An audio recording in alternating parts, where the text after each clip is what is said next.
वहीं शेखपुरा में पटरी बिछाने के लिए खुदाई हो रही थी, तभी जमीन से 5 फीट का शिवलिंग क्या निकला। हर तरफ आस्था की बयार बहने लगी।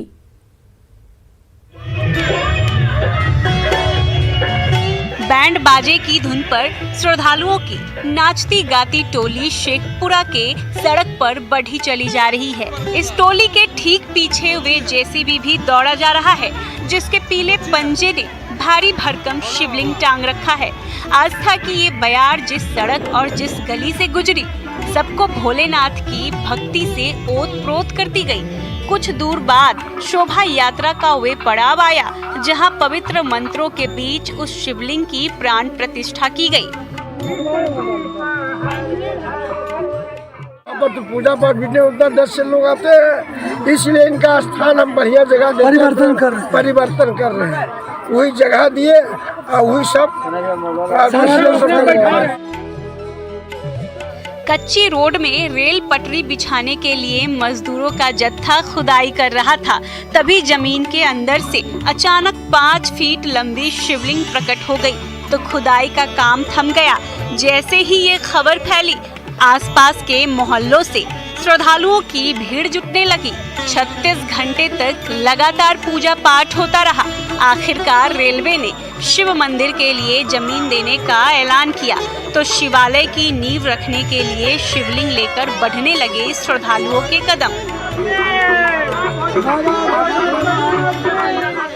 और रेलवे वाला के ही जगह में रेलवे का स्टाफ ही मिल करके ये मंदिर के निर्माण किए हैं और विधिवत उनके खर्चा से, रेलवे के खर्चा से है। भोलेनाथ की जय जयकार कर रही भोलेनाथ की ये सेना शेखपुरा के गली मोहल्लों से गुजरी तो हर किसी की निगाहें उस शोभा यात्रा पर ही टिकी रही। और जब शिव मंदिर की नींव पड़ी तो एक बार फिर हर तरफ आस्था की बयार बहने लगी। अजीत सिन्हा, न्यूज़ 18 शेखपुरा।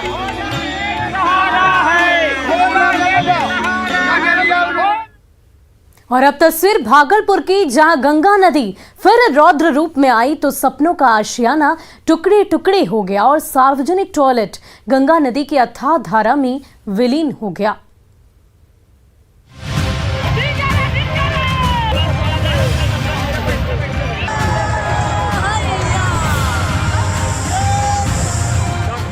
कंक्रीट का टॉयलेट भरभरा कर ढह रहा है तो सपनों का आशियाना टुकड़े टुकड़े होकर दरिया में समा रहा है। जब से गंगा नदी गुस्से में आई है, तब से फरका पंचायत का इंग्लिश गांव तहस नहस होकर रह गया है। लाखों रुपए खर्च कर बना सार्वजनिक शौचालय उफनती धारा में समा रहा है तो कभी पक्का मकान टूट टूट कर चारों तरफ बिखर रहा है।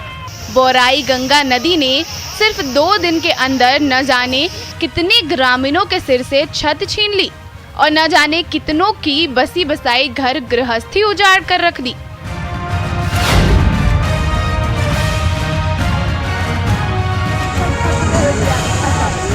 सालों से गंगा नदी के कटाव और बाढ़ में बर्बाद होते और फिर तिनका तिनका जोड़कर उठ खड़े होते इस गांव के बाशिंदे हर बार प्रशासन से मदद की आस देखते हैं, लेकिन कभी भी आश्वासनों की घुट्टी से ज्यादा कुछ नहीं मिलता।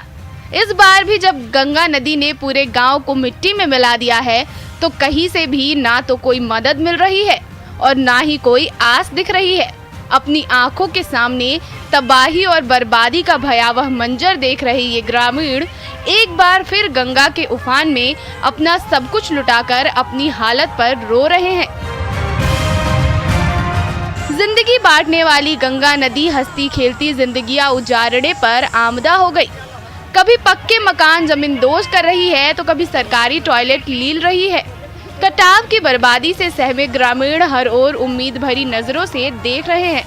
आशीष कुमार, न्यूज़ 18 भागलपुर।